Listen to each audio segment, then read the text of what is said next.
Welcome to the Tech Mobility Podcast, brought to you by Playbook Investors Network, your strategic partner for unstoppable growth. Visit pincommunity.org to get started. I'm Ken Chester. On the docket, my review of the 2025 Kia Telluride crossover SUV, your personal Robocar, and a luxury garage for your ride. To join the conversation, you can call or text the Tech Mobility Hotline, that number, 872-222-9793, or you can email the show directly, that's talk@techmobility.show. For those of you who enjoy Substack, you can find me there too. It's at Ken C. Iowa. That's K-E-N, the letter C, I-O-W-A. I'm a proud member of the Iowa Writers Collaborative. From the Tech Mobility News Desk, it's been a while since I've taken you down the rabbit hole. And I think it's time because this directly will have an impact on your ability, number one, to buy a vehicle in the future, and number two, to even buy a used vehicle in the future. So what am I talking about? 1/5 of suppliers topple into financial distress as pessimism grows. This is out of Automotive News, and it's from last month. And the lead is this. Amid new tariffs, supplier executives are more pessimistic than they have been since the 2008-2009 financial crisis, save for one quarter in 2020, a recent survey found. At least 20% of automotive suppliers are in financial duress, and their leaders are more pessimistic than they've been in recent years. And that's two studies. An analysis of the automotive supply chain by financial analytics firm Rapid Ratings found that 1 out of 5 is already in financial distress, and that was even before tariffs. And it also found that tariffs as they stand could lead to a 23% increase in the number of distressed suppliers. Let me explain why that even matters. Right now, I'm going to assume that you don't know much about the auto industry, even though you've been listening to me. But let me take you back for a minute. The average vehicle is supplied to by upwards of 700 to 2,000 different suppliers from around the world. And that doesn't matter where the vehicle's made, where the engine is manufactured, where the transmission is made. Every single vehicle, it be a Tesla, it be a Dodge, it be a BMW. You've got hundreds of suppliers, and they're tiered. You'll hear tier 1 suppliers. They're the ones that work directly with the manufacturers. They're usually the biggest. They usually coordinate the output of tier 2s, which work with the tier 1s, and tier 3s, which are the smallest and the mom and pop businesses, the machine shops and the die shops and the smaller businesses that are dependent on the auto industry, but will work with either a larger tier 2 and sometimes even directly with a tier 1. But they rarely work directly with the original equipment manufacturer. This network, this is part of the supplier chain.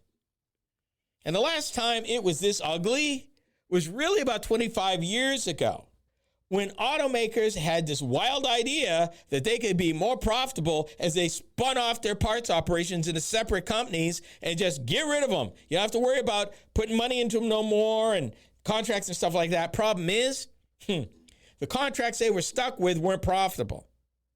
And as a result, a lot of those part suppliers went broke. And in some cases, the automakers had to buy them back and take them back. This time it's different.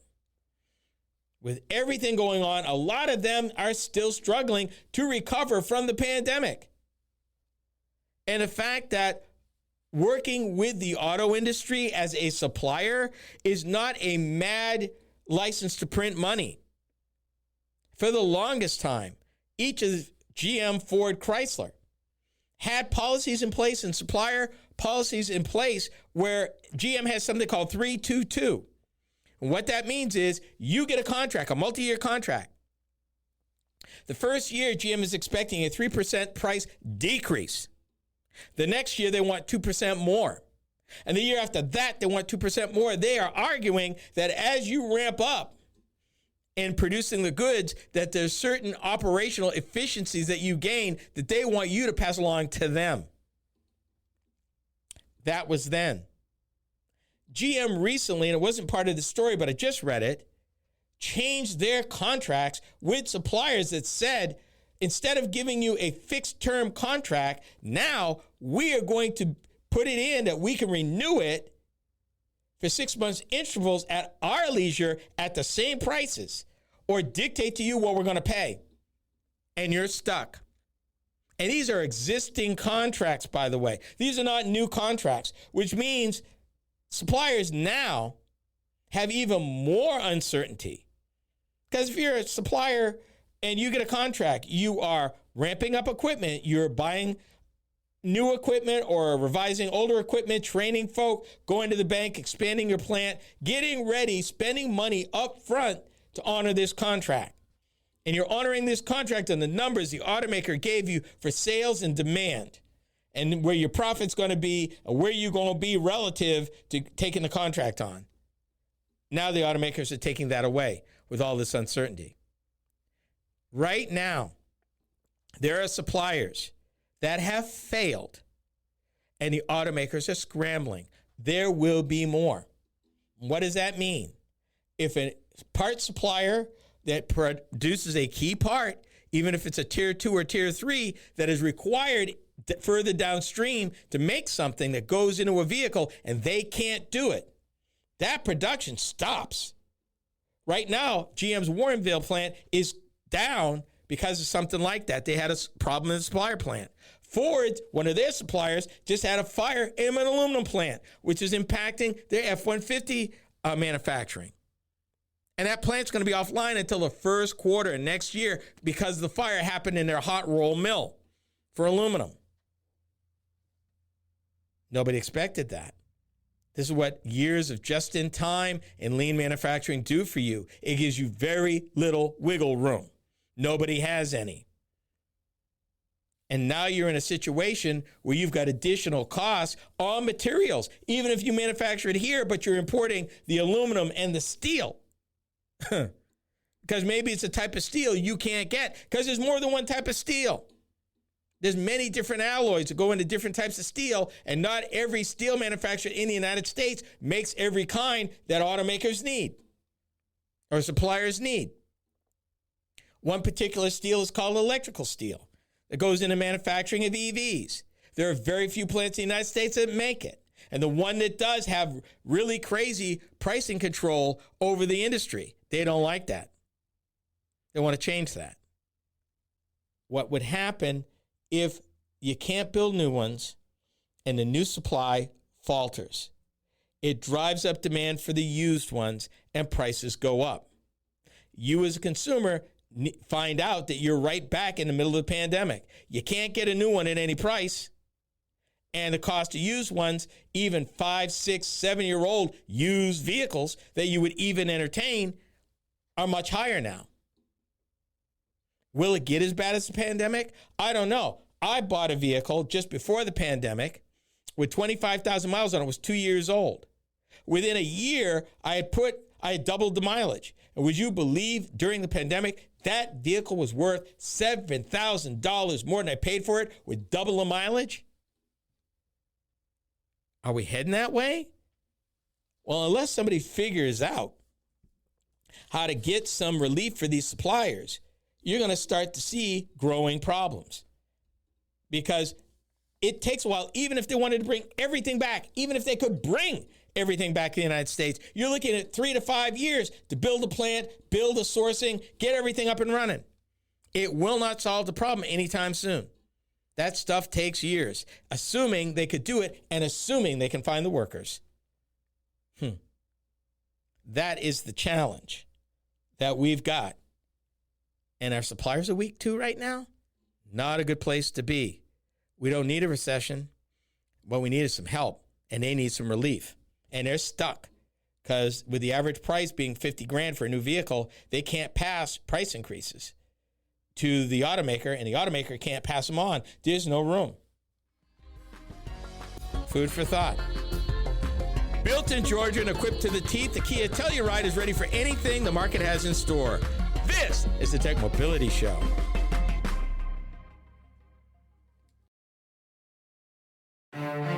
In business, opportunity doesn't wait, and neither should you. At Playbook Investors Network, we connect visionary entrepreneurs with the strategies, resources, and capital they need to win. Whether you're launching, scaling, or reimagining your business, our network turns ambition into measurable success. Your vision deserves more than a plan. It deserves a playbook that works. Playbook Investors Network, where bold ideas meet bold results. Visit pincommunity.org today.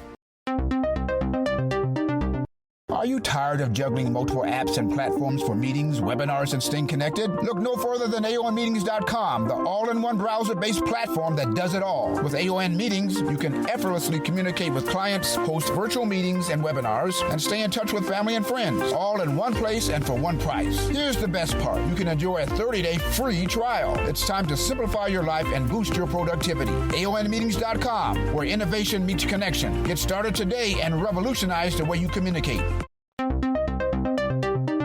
To learn more about the Tech Mobility Show, start by visiting our website. I'm Ken Chester, host of the Tech Mobility Show. The website is a treasure trove of information about me and the show, as well as where to find it on the radio across the country. Keep up with the happenings at the Tech Mobility Show by visiting techmobility.show. You can also drop us a line at talk@techmobility.show. Every great business starts with a spark, but taking it to the next level takes strategy, connections, and capital. That's where Playbook Investors Network comes in. We're your strategic partner for accelerating growth, navigating challenges, and capturing market opportunities before your competition does. Your business is more than an idea. Let's make it an impact.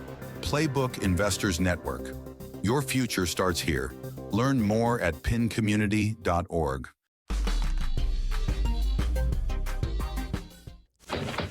Imagine a best-selling minivan, now at a 5-star crash safety rating, and give it a longer powertrain warranty. Back it with 5 years roadside assistance and price it right. What would you have? The Kia Sedona. It's not only a better value, it's a smarter buy. Get a 2005 Sedona for $18,120 after $3,000 cash back plus $1,000 owner loyalty bonus. Hurry, offer ends soon. Don't you wish you could buy a brand new minivan for less than $20,000? That was back in 2005. No, you can't do that now. Anybody's minivan of the companies that still making them, which are not that many anymore. But yeah, Kia had then and has now one of the best warranties in the entire industry, and you can't go wrong. It was a masterstroke for them to do that, and it's still a brilliant idea. You know, get people to try your product by making it a no-lose proposition. You can't lose. On that note, Kia Motors America has a simple philosophy when it comes to its very successful mid-size crossover SUV. If it ain't broke, don't fix it. Kia first teased the public with a concept Telluride in 2016, with the production model following in 2019. The Telluride went on sale in the United States for the 2020 model year. And the Kia Telluride is manufactured at the automaker's facility in West Point, Georgia, the sole source for the vehicle. The Hyundai Palisade is a mechanical sibling. Named after the town of Telluride, Colorado, the midsize Kia crossover SUV is the largest vehicle the company makes in the United States. As the first Kia that was designed specifically for the U.S. market, design work was handled at the company's design center in Irvine, California. Since its debut, annual sales numbers have only increased year over year. In 2024, sales of the Telluride topped 115,000 units. Available with 7 or 8 passenger seating, the Telluride is offered in 10 trim levels and in front or all-wheel drive configurations. Power is generated from a 3.8-liter gasoline 6-cylinder engine, producing 291 horsepower and 262 foot-pounds of torque. Energy is communicated to the drive wheels via an 8-speed automatic transmission with manual shift mode. There are 5 drive modes in all-wheel drive, and that's Smart, Sport, Comfort, Eco, and Snow, not to mention a locking center differential, tow mode, and a hill descent control. EPA fuel economy numbers are 20 city, 26 highway for the front-wheel drive, 18 city, 23 highway for all-wheel drive. Cargo capacity is 87 cubic feet with the second and third row seating folded flat. Towing capacity is 5,000 pounds. Here's what I loved about the Telluride. And let me start first by saying there's a lot to love about this vehicle.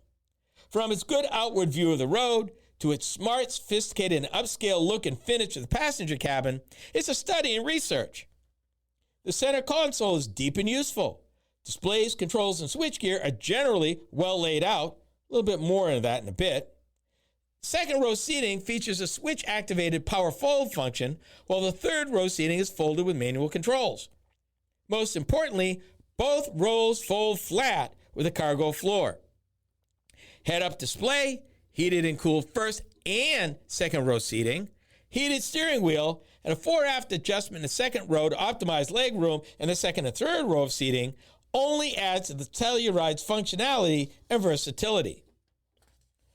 A combination functioning sunroof and fixed panoramic glass adds to the airiness of the cabin. Theater seating for the second and third row passengers decrease that claustrophobic feeling.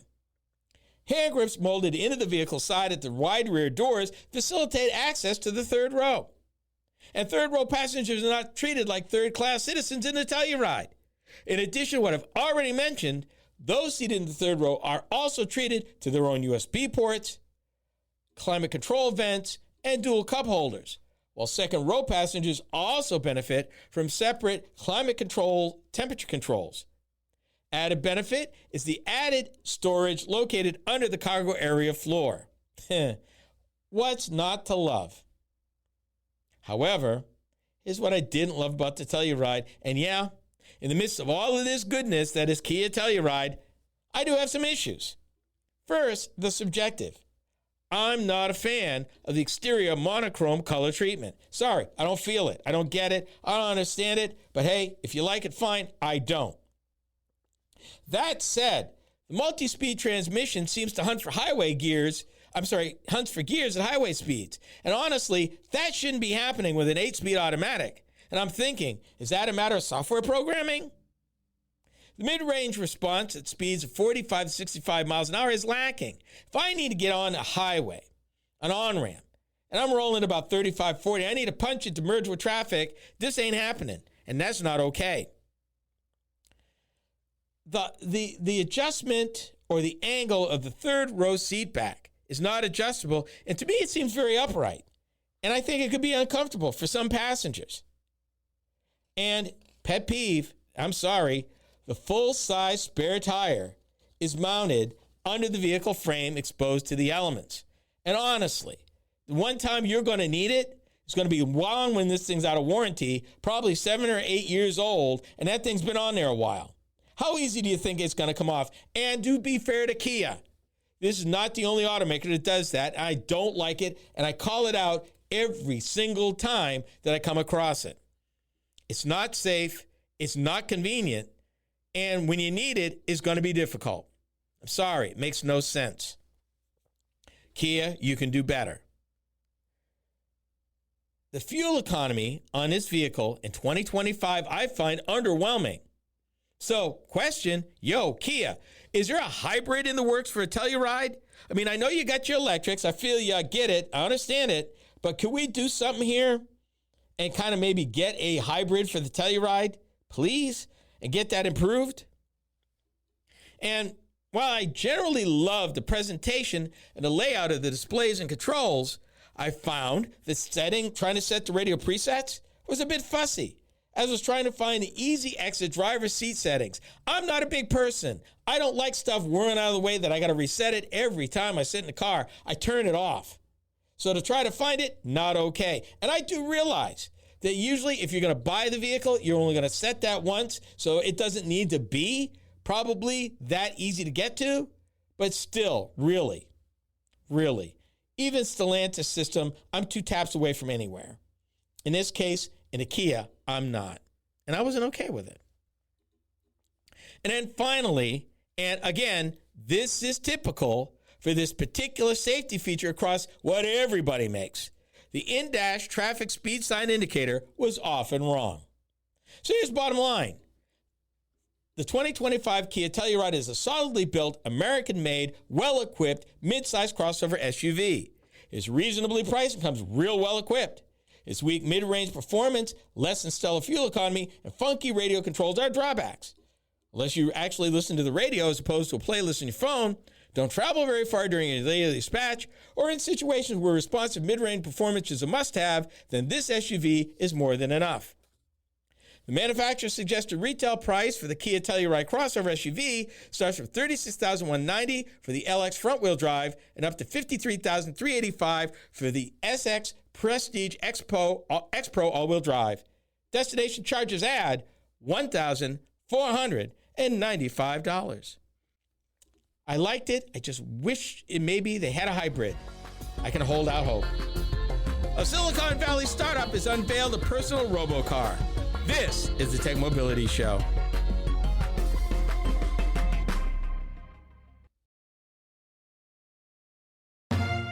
You've got the drive. You've got the vision. Now you need the right partner to make it happen. At Playbook Investors Network, we power ambitious leaders with the tools, insight, and investment connections to move faster, grow stronger, and lead markets. We're more than advisors. We're your co-pilots in success.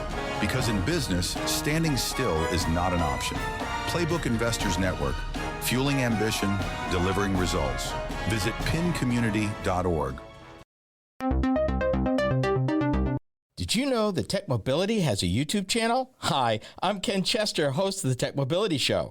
Each week, I upload a few short videos of some of the hot topics that I cover during my weekly radio program. I've designed these videos to be informative and entertaining. It's another way to keep up on current mobility and technology news and information. Be sure to watch, like, and subscribe to my channel.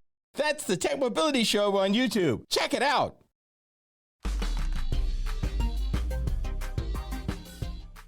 Tensor, a Silicon Valley-based autonomous driving startup, has unveiled a personal electric robotaxi called the Tensor Robocar.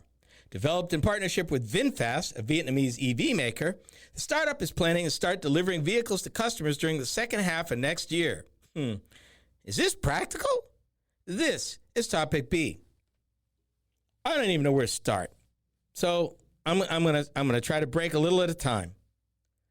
What Tensor wants to do, what they're planning to do, is basically go against the model that automakers who are introducing autonomous vehicles to consumers in the United States has chosen since about 2018. Their approach was a robo-taxi carrying more than one person as a way to introduce autonomous vehicles to the masses in a low-risk way. They don't have to risk any money. You just get a ride. Tensor is saying, you know what? We're past that. We are going to give you a design-built, level 4, fully autonomous, and I do mean fully autonomous vehicle for personal ownership. Tesla's trying to get there, trying to come through a backdoor with their full autonomous mode in their cars. We're not even going to talk about the legality of it yet, or even if it would be legal in how many states?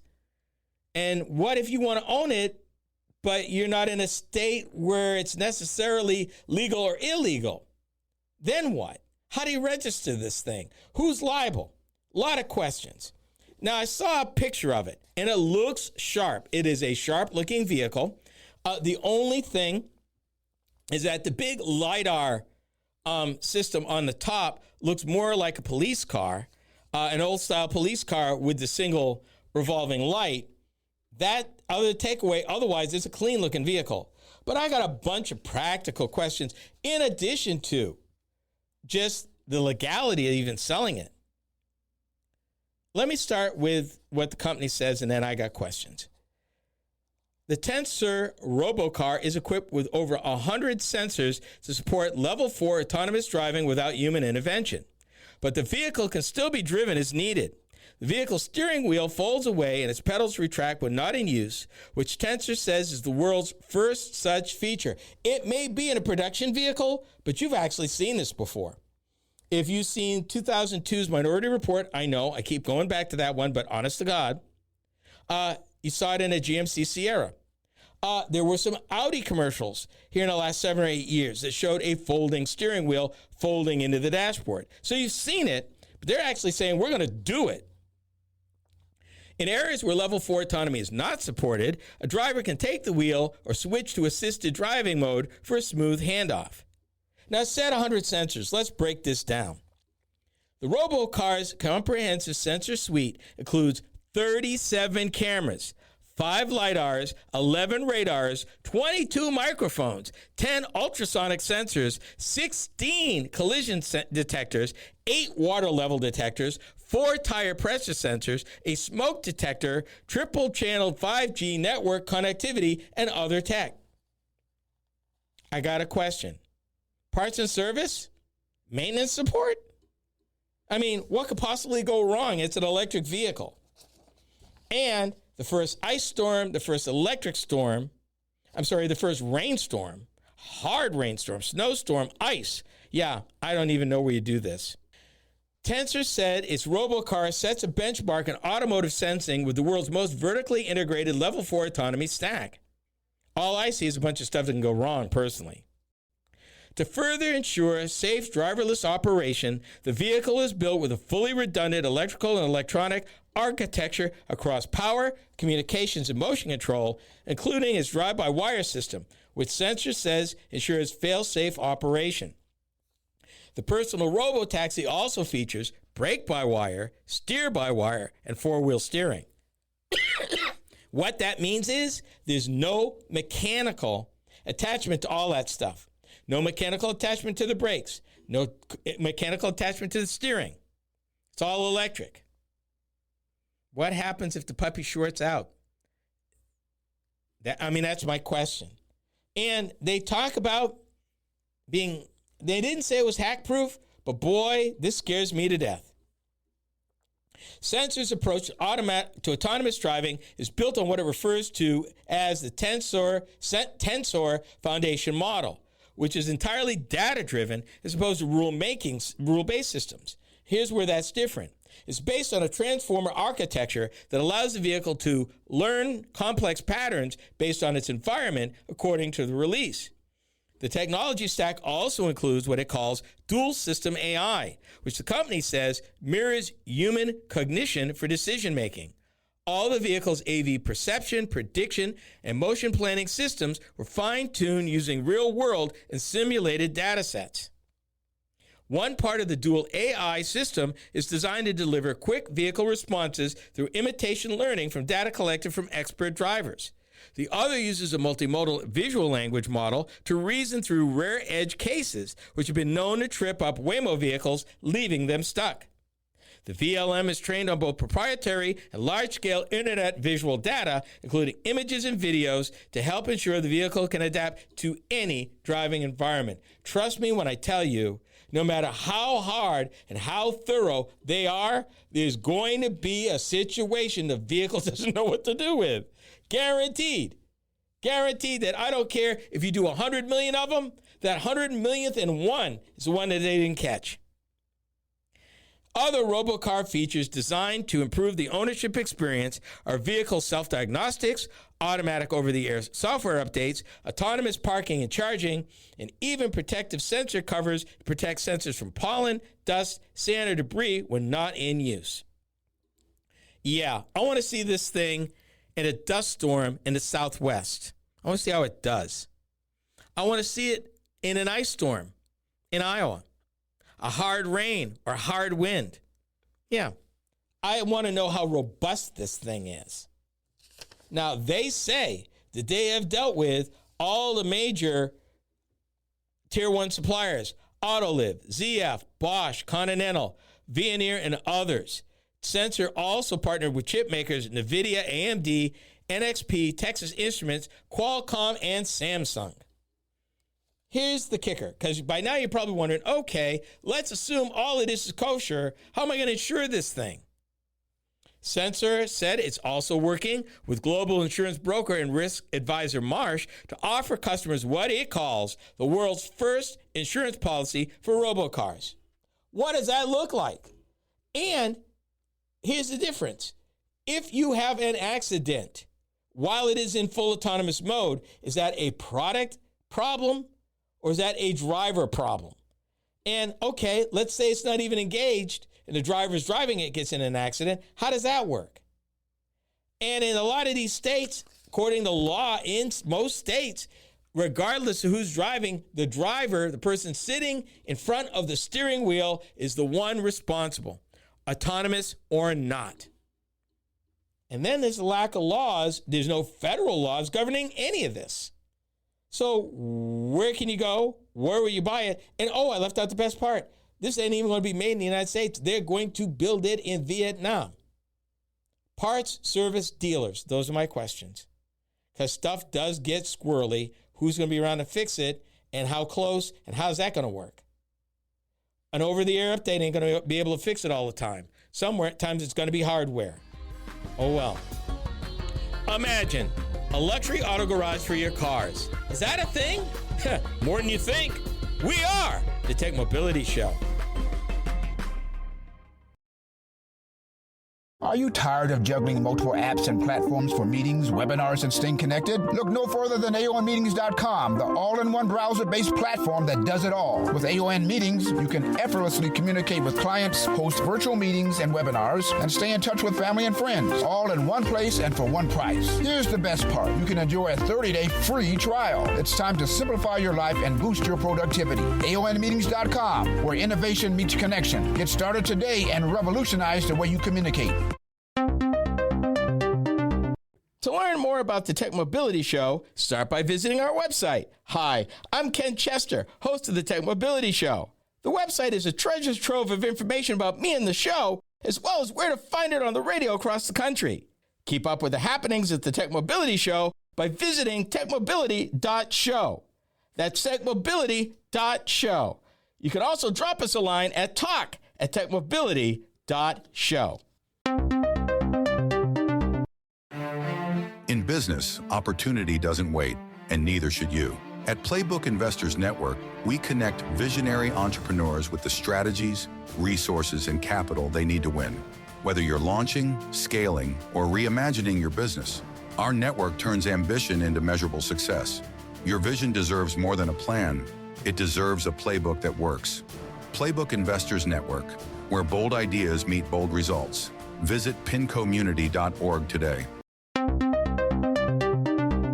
Did you know that Tech Mobility has a YouTube channel? Hi, I'm Ken Chester, host of the Tech Mobility Show. Each week, I upload a few short videos of some of the hot topics that I cover during my weekly radio program. I've designed these videos to be informative and entertaining. It's another way to keep up on current mobility and technology news and information. Be sure to watch, like, and subscribe to my channel. That's the Tech Mobility Show on YouTube. Check it out. Luxury garages, or luxury garage condominiums, if you will. Once a thing for the very well-to-do, recent developments around the United States suggest that there are also a market for the simply well-off, not to just store performance and showroom condition vintage vehicles, but to display them, compete in controlled environments, and show them off. And yeah, it's really a thing. This is Topic C.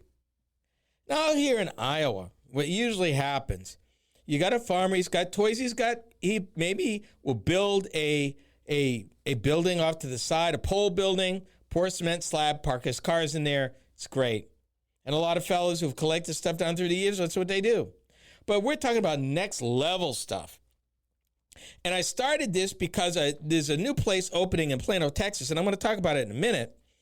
But it's actually way more sophisticated than that. And then there was a place in Michigan that was trying to do the same thing. So let me give you a little background, and then we'll kind of segue into the one I want to talk about in Texas. A luxury collector's garage complex refers to a high-end facility where enthusiasts can own or rent storage units, often called garage condominiums, for the vehicle collections. These complexes go beyond the simple storage, offering luxury car-centric lifestyle with social amenities and custom-built features. Let me just give you a list. I'm not going to get into all the details, but just a list. A clubhouse and lounge, customizable condo units, controlled environment, advanced security, on-site services, and community events. Can you imagine? several developments across the United States. And when I saw this list, I got blown away because there's one near us here in Iowa. In fact, right here in Metro Des Moines, and I did not know it. The one I'm going to talk about, because they're getting ready to break ground on this, is called Maranello, and they're in Plano, Texas. The next one that came up is Waukee Garage Condos in Waukee, Iowa. Waukee, Iowa is a western suburb of Des Moines, and I had no idea. This development, I'm talking about the one in Waukee, offers units with amenities like temperature control, individual metering, and plumbing rough-ins for bathrooms. Each unit features a large overhead door and a separate access door. Talked about another one called the Vault in its various locations around the country, and it offers climate-controlled storage suites for collectors that can be customized with interior build-outs and mezzanines. And then another one called G2 Motorsports Park, again, parts around the country. These complexes feature garage condos with high-end features and include a VIP membership to a private motorsports track and clubhouse. And we won't even talk about the condos down in Miami where you can literally park your car. And I'm talking about stories up literally next to your condo, regardless of floor. And even that particular one, which had a Porsche part to it, was talking about being able to accommodate virtual takeoff and landing craft as well. So what's going on here? What is going on here? Think of this as a man cave on steroids.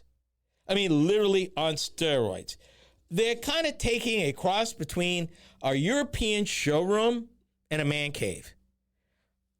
I mean, it just next level. And to give you an idea, I'm going to talk about the one that Maranello's getting ready to build, because that's what caught my attention originally.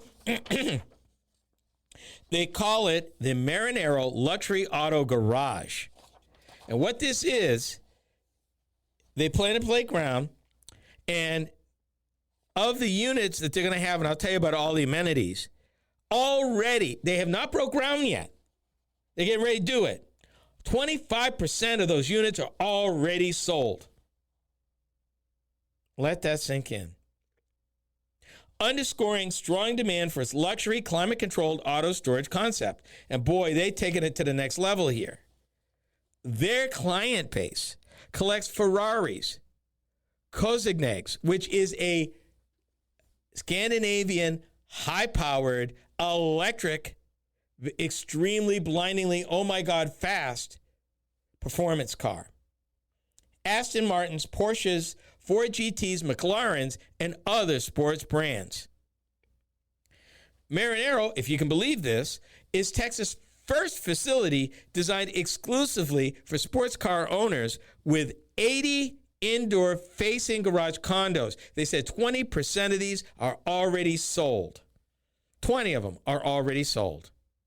From 1,000 to 2,000 square feet in size on the first floor.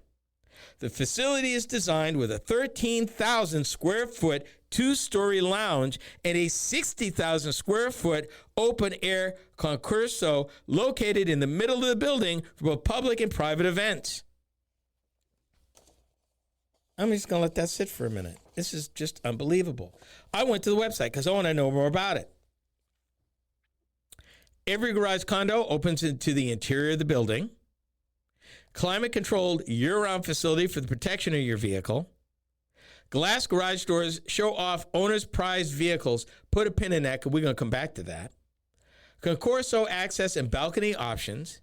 Combine contiguous condos to expand your personal suite. Yeah, I'm sure these are 6- and 7-figure condos, by the way. Customize your space from top to bottom. No doubt these folks will bring in folks that design automotive spaces. Shoot, I would not be surprised if they didn't bring in folks who design automotive dealerships to design and showrooms to design this place for them. It's unbelievable. There's 9 different things. They talk about lounge and private event space, the concorso for car-related events, an on-site service center, Maranello hosted car shows, fire sprinkler system throughout, exclusive private security, app-controlled premium overhead doors wiring for internet, TV, and phone, interior and exterior cameras. That's what they'll have. Now, if you think you can just show up here with money and a McLaren, no, sorry. One of the benefits that they boast about is what they call ownership requirements. And they say rigorous screening and interview process to become an owner. Money and the car does not guarantee you a spot. Sports Car Service Center. On-site Ferrari, Porsche, Maserati, and Lamborghini Service Center. Private security system. Advanced facility security. Professional photo studio. Installation and detailing. And, of course, trailer and transporter storage, because you got to have some place to park your trailer or transporter when you're going to move these. I don't know. I understand it. And if you've got the money and you want to treat your baby right, I got you. But this is definitely high six figures, not low seven figures, APs. This is definitely rarefied air, and it ought to be way cool if you can even get in and see some of this stuff. But I worry about the showcasing, though. Somebody is going to be tempted to try to beat the system and steal some of this stuff. I guess we'll have to see just how robust it is. And I hope for their sake it's every bit as robust as they are claiming, because it's going to be ugly if it isn't.